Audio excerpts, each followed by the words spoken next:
Karachi northern bypass ते हफ़्तो अॻु MDA तरफ़ां सिंध में बरसाती ॿोॾ जे आयल तबाही खां पोइ कराची में पंहिंजी धरती ते वेठल हथे ख़ाली मुतासिरीन जा घर मस्मार करण बैदि उन्हनि जे मथां पुलिस सिधियूं गोलियूं हलायूं, जंहिंमें 2 मासूम ॿारड़ा शहीद थी विया।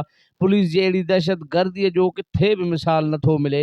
अफ़सोस आहे जो सिंध जी निगरान सरकार तोड़े IG सिंध मामले जो को बि नोटिस न वरितो आहे। सिंध हाई कोर्ट जे चीफ जस्टिस ऐं ॿिया मामले जो नोटिस वठनि गुलशन टेंट सिटी संभालींदड़ ऐं ॿोॾ मुतासिरीन जो सरबराह सैयद अमन शाह काज़मी प्रेस कॉन्फ्रेंस कंदे वधीक चयो त बिस्मिल्लाहिर्रहमानिर्रहीम। सभु पहिरीं तव्हां मीडिया वारनि जी महिरबानी।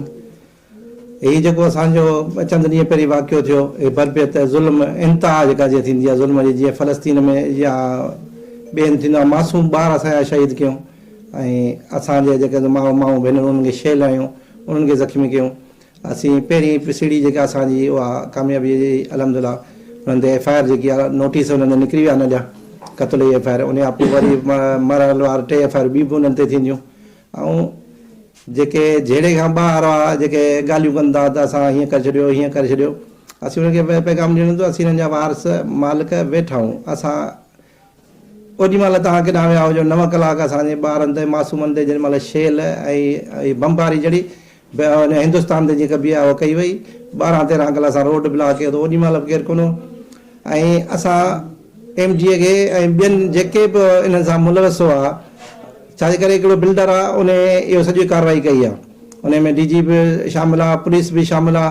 असीं उनखे वाज़ह पैगाम ॾियूं था त असीं अदालत जे थ्रू इनशाअल्लाह इन नंढड़े शहज़ादा जेका असांजा शहीद थिया आहिनि फुड़े फुड़े तव्हांखे हिसाब सां वठंदासीं। ऐं ॿी जेके मुख़बिर आहिनि जिन इहा कार्रवाई कई, जिन जा पेरा इंडस में बि वञनि था ऐं हिन में जे टेंट सिटीअ में बि वञनि था, उहे ख़ुशि न थियनि जिन वरी वरी ख़ुशियूं कयूं आहिनि। तव्हांखे सिंधी हुअण ते बि जेको असांखे शक थो पए जो तव्हां उन मासूमनि जा लाश हिते पिया आहिनि ऐं तव्हां वरी उन्हनि ते ख़ुशियूं पिया कयो ऐं गुलनि जा हार पिया विझो। बसि असां तव्हांखे इहो ई चवंदो शाबाश।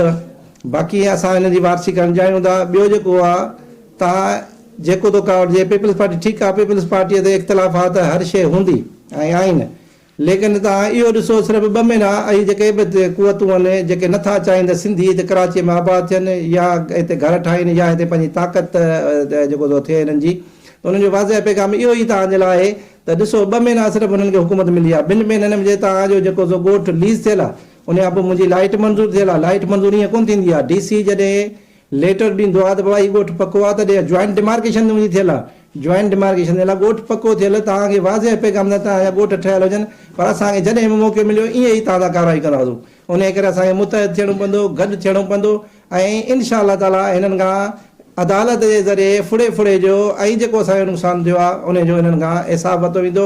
असांखे कंहिं ते भरोसो कोन्हे को, असां कोर्ट जे थ्रू सभिनि सां जेको प्लान कंदासीं। जेके क़यादत जेका आई उन्हनि असांजी टीम मिली, उन्हनि वाइदो कयो आहे, लेकिन अञा वफ़ा न थियो आहे। वाइदो कयो अथनि असांखे परवाह कान्हे, भली असांजे 50 FIR कयो।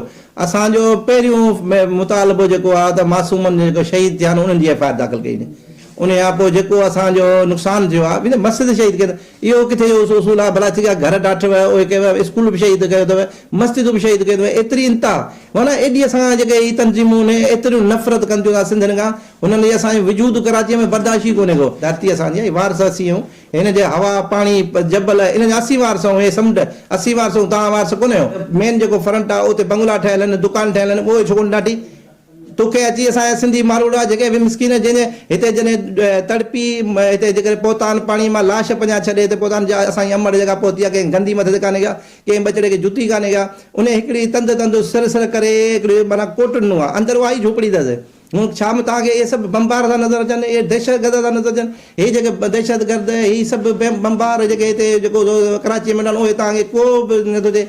हिकिड़ो बुढा जेके अफ़गानी बिहारी जेके असांजे मासूम हिकिड़ो जेको हुनखे पथर हणी शहीद कयो, एॾा माना संग दिल आहिनि, उहे बि तव्हांखे नज़र नथा अचनि। उते बमबारी नथा कयो, उते नथा ॻोठ ठाहियो, उते शेल नथा हणो, उते बंदूकूं नथा हणो।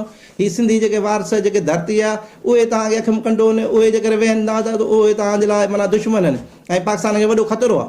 बाक़ी हू हुन मां ख़तरो कोन्हे जेके असांजे सदाईं पाकिस्तान खे नुक़सानु ॾिनो आहे, इन्हनि क़ौमुनि ॾिनो आहे।